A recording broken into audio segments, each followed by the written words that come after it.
আসসালামু আলাইকুম, আমি হৃদয় ফরাজি। আজকে আমি আপনাদেরকে দেখাবো কিভাবে অনলাইনে আরএন কপি বের করবেন। এর জন্য আপনাদেরকে অবশ্যই কলেজে যোগাযোগ করতে হবে। কলেজে একটা আরএন সিরিয়াল নাম্বার দেওয়া থাকে, ওই নাম্বারটা অবশ্যই লাগবে। ওই নাম্বার ছাড়া কিন্তু আপনারা অনলাইনে আরএন কপি বের করতে পারবেন না। এর জন্য প্রথমেই এই নাম্বারটা অবশ্যই কলেজ থেকে কালেক্ট করে নেবেন। আজকে আমি আমার বন্ধুর আরএন কার্ডটা বের করে দেখাবো আপনাদেরকে।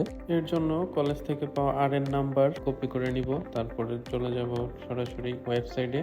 যে কোনো ব্রাউজার দিয়ে আপনারা তা করতে পারবেন। আমি ক্রোম ব্রাউজার ব্যবহার করছি, আপনারা চাইলে যে কোনো ব্রাউজার ব্যবহার করতে পারেন। ক্রোম ব্রাউজারে গিয়ে টাইপ করবেন Bangladesh nursing and midwifery council. এই ওয়েবসাইটে প্রথমে ভিজিট করবেন। ওয়েবসাইটে ঢোকার পর এরকম একটি ইন্টারফেস আসবে। তখন আপনারা বাংলাদেশ নার্সিং অ্যান্ড মিডওয়াইফারি কাউন্সিলের অফিসিয়াল যে ওয়েবসাইট আছে এটাতে ভিজিট করবেন। ওয়েবসাইটে ভিজিট করার পর এরকম একটি ইন্টারফেস আসবে। তখন ক্রস দিয়ে আমরা নিচের দিকে স্ক্রল করে যাব এবং খুঁজে বের করবো যে নার্সিং অ্যান্ড মিডওয়াইফ যাচাই,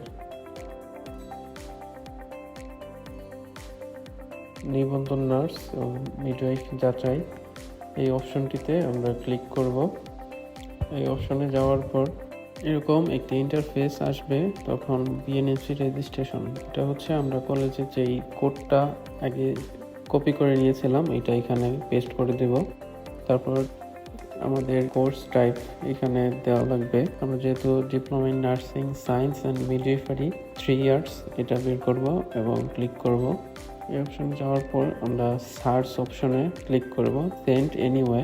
ক্লিক করার পর দেখুন আমাদের আরএন কার্ড কিন্তু চলে আসছে। এটা হচ্ছে আমাদের অনলাইন আরএন কার্ডের কপি। এটা আমার বন্ধু মাসুমের, দেখতেই পাচ্ছেন চলে আসছে। আপনারা যারা এখনো অনলাইন কপি পান নাই তারা এইভাবে চাইলে সহজেই বের করে নিতে পারেন। আশা করি আমার ভিডিওটি সকলের ভালো লাগবে। ধন্যবাদ সবাইকে। আসসালামু আলাইকুম।